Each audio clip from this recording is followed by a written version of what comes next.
611 Social Media Center. The people, challenges, the events that shape the lives of New Yorkers. The search for common ground starts here, where we talk it out with Jay Dow. The sounds of war, not from a battlefield, but in a neighborhood setting, a public housing development in Puerto Rico. Suspects reportedly fired 1,000 rounds in a gang-related shootout that left at least 6 people dead and a half dozen others injured. There's no reason that regular citizens need access to these machine guns and weapons that can kill so many people in a short period of time. So on a Bronx sidewalk Tuesday afternoon, Councilman Idanis Rodriguez led a coalition of religious and community leaders, arguing this vigil is necessary to not only raise awareness about the plight of gun violence on the island, but the state of the island itself. This is about Puerto Rico being treated as a third-class citizen. This will never happen. You know, the way of how this is being covered so far is like this didn't happen yesterday in a place that belongs to the United States of North America. The fact of the matter is, this kind of violence is unfortunately nothing new on the island of Puerto Rico. The problem in Puerto Rico, and think about it, a small island 135 miles by 35 has more guns, automatic weapons. If you saw the video, that sounded like Syria. It sounded like Afghanistan. But the bottom line is, Puerto Rico has no factories that make guns. Welcome everyone to another edition of Talk It Out. I'm Jay Dow. Earlier this week, if you're just joining us, there was a mass shooting on the island of Puerto Rico.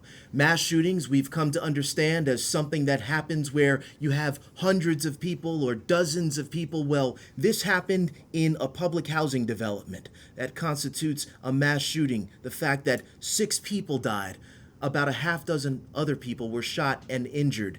And again, this did not happen at some kind of large forum, a sporting event, or some of the other settings that we're so familiar, unfortunately, of seeing. This happened where people live. And the people who live down in Puerto Rico, who have loved ones here on the mainland, in the New York metro area, feel like it's something that's not being talked about enough. And joining me now is Joel Rivera. He is president of Servicing Our Youth. You are Puerto Rican, you have family down there on the island, you send your kids back down there every year, and you feel like this is an issue that needs to be discussed more.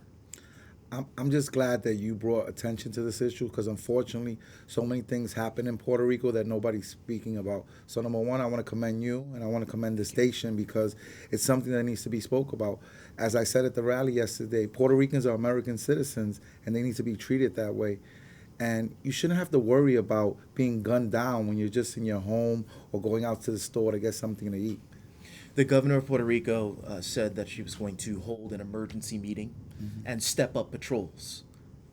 I heard that, and I'm wondering whether or not that's going to make an immediate difference for the people who are living down there who have to worry about when they have to hit the deck when they hear gunshots. Well, it's not only the gunshots, but it's the situation of their everyday life. You shouldn't be worrying about if you have electricity, if you have water. Now, on top of not having all your basic needs, you have to worry about being gunned down as if you're living in a third world country or in Iraq or in a war zone. It's completely unacceptable, and something more needs to be done. Unfortunately, there's been too much politics and too much talking.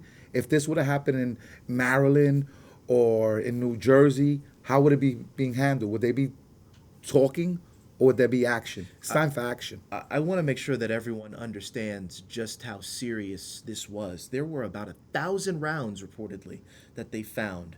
You know, there was some people who were filming, recording on their cell phones, and one person was, hiding as they were rolling on their cell phones. Watch this.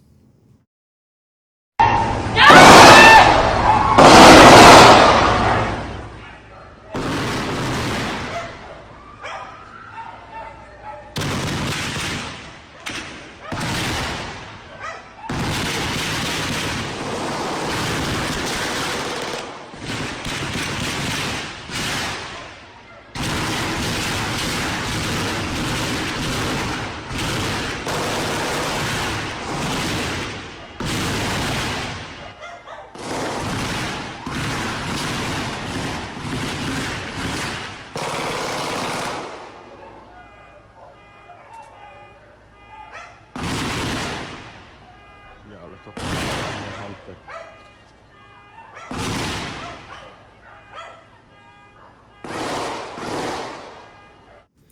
So, we have Adania Crespo, Krim Nino, Lucy Lopez, Vanessa Herbert, among the dozens of people that are commenting, both in English and in Spanish. We want you to share this show so that you can let people know what's going down on the island of Puerto Rico and raise awareness so that more people are talking about this.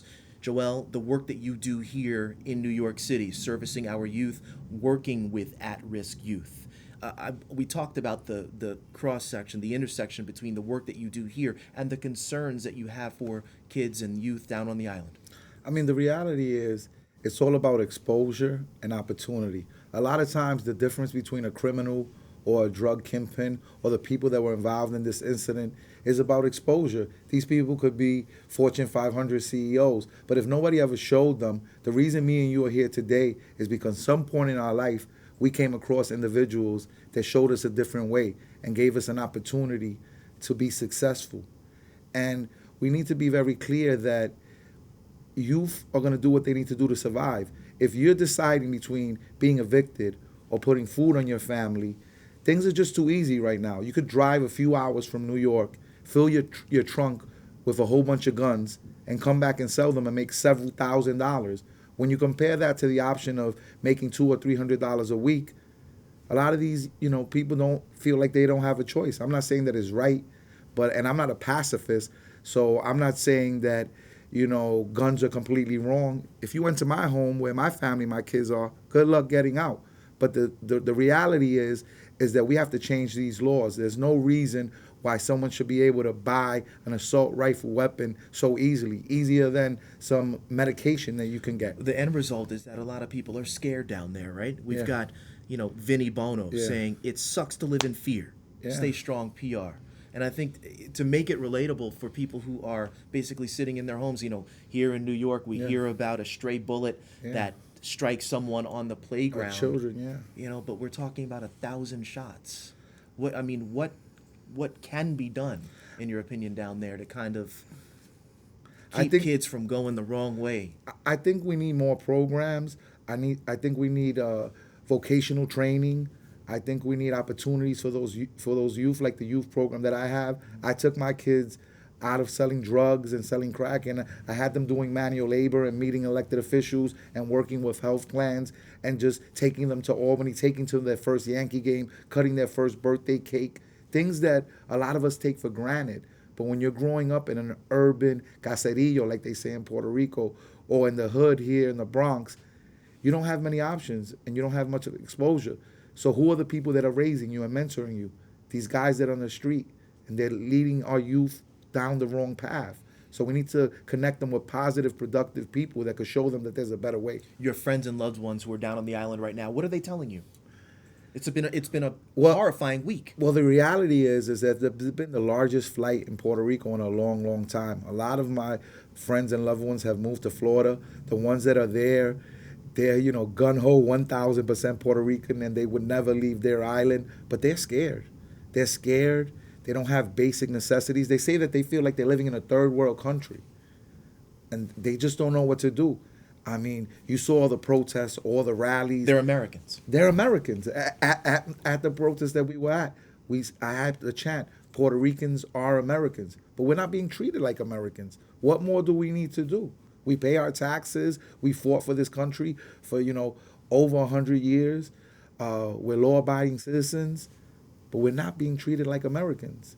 And it wasn't for you and this show, it wouldn't even be getting the attention that it needs. People like to talk about the sensationalize the situation, but they don't want to talk about practical solutions. And that's why I think this show is so important, Real Talk, because it speaks to the basic necessities and real solutions. We need real solutions. We don't need talking. We don't need forums.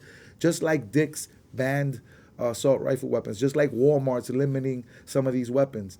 We need to separate assault weapons from the right to bear arms. They're two separate issues, and they've been bunched together, and they're not the same. There's no reason that regular citizens need access to military-style weapons. We know that you're working with several lawmakers here in the city This is And going to be a state. and the Yes. state. This is going to be a conversation that continues. Absolutely. Joel Rivera of Servicing RU, thank you so much for coming in. Thank you so much for having me. So this is a conversation that's not over on the island of Puerto Rico. The governor is set to hold an emergency meeting with security officials to try to figure out how security measures are going to be implemented. In the meantime, patrols are supposed to be stepped up. Everyone will be watching, and hopefully awareness will be raised as to what's going on down on the island. That's going to do it for us for another edition of Talk It Out. Follow me on Facebook at Jay Dow Journalist. Set up your alerts so that you know when we're coming to you from the Social Media Center. Thanks for watching.